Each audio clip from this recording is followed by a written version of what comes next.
ஆறுமுகம் இவங்க எல்லாம் காவல்துறை மிரட்டுறாங்களா? உங்க மிரட்டல் உருட்டல்லாம் வேற எங்கேயோ வச்சுக்காங்க. காலனி வீட்டுல எங்க தேவை மேல மிரட்டுறது, இந்த மரக்குளத்தை போய் அடிக்கிறது, இந்த பக்கத்து ஊர்ல போய் ஓட்ட உடைக்கிறது, வீட்டை உடைக்கிறது, பெண்கள்கிட்ட போய் அவமானமா பேசுறது. உன் புரிச்சன எங்கடி, உன் பொண்டாட்டி எங்கடின்னு கேட்டா உனக்கு எப்படி இருக்கும்? உன்னை செருப்பா இருக்கு. எவனாவது போலீஸ் டிபார்ட்மெண்ட்ல யாராவது போய் வீட்டுல போய் பொம்பளைட்ட அனாவசியமா பேசுனீங்க என்ன நடக்கும் தெரியாது. நான் சொல்லிட்டேன், நாங்க வந்து அடக்குமுறையெல்லாம் எங்க அடக்கம் நினைச்சோன்னு நாங்க ஒடுக்குவோம், எங்களை ஒடுக்கம் நினைச்சோன்னு அடக்கம் செய்வோம். சொன்ன மாதிரி கமதி தாலுகாவில ஒரு டேம் கட்டி தரணும்.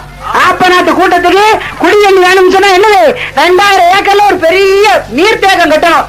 அதை கெட்டதுக்கு உத்தரவாதம் தந்தா தான் அவனுக்கு ஓட்டு பார்லிமெண்ட்டுக்கு. அப்படி இல்லைன்னு சொன்னா அவனுக்கு ஏத்துதான். தெரிஞ்சுக்கோ, நான் மத்த தலைவர் மாதிரி 5 லட்சம் கொடுத்தவன தேவை மாதிரி ஓட்டு போடுங்க அப்படின்லாம் நான் சொல்ல மாட்டேன். நல்லா கவனிச்சுக்கோங்க. மத்த 10 பேரை கூப்பிடுன்னு தெரியாதான். எஸ்பி உன் தலைக்கு பாதுகாப்பு கொடுப்பாரா? கொடுப்பாரையா?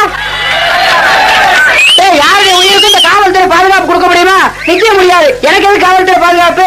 நம்ம யாரும் அடிச்சிருவோம்னா அவன் பாதுகாப்பு நிச்சயம், நமக்கு பாதுகாப்பு இல்ல. புரியுதா? நமக்கு எதுக்கு பாதுகாப்பு? என் முன்னால் என்ன நடக்கிறது?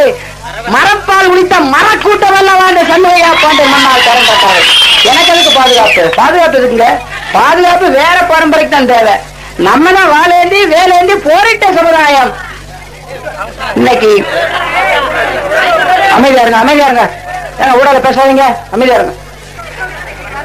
நல்லா கவனிச்சுக்கிடுங்க. நம்மள அப்படி அழிக்கிறான், விடக்கூடாது. பாராளுமன்ற தேர்தலில் நான் சொல்றேன், இங்க ராமநாதபுரம் தொகுதிக்குள்ள உட்பட்ட நமது மக்களுக்கு நான் சொல்வதெல்லாம் எக்காரணம் கொண்டு சொல்றேன். தமிழ் மாநில காங்கிரஸ் காரன் என்னாமனா அவனை தோக்கடிக்கணும், திமுக காரன் என்னாமனா அவனை தோக்கடிக்கணும். இந்த ரெண்டுமே உங்க கொள்கையா இருக்கணும்.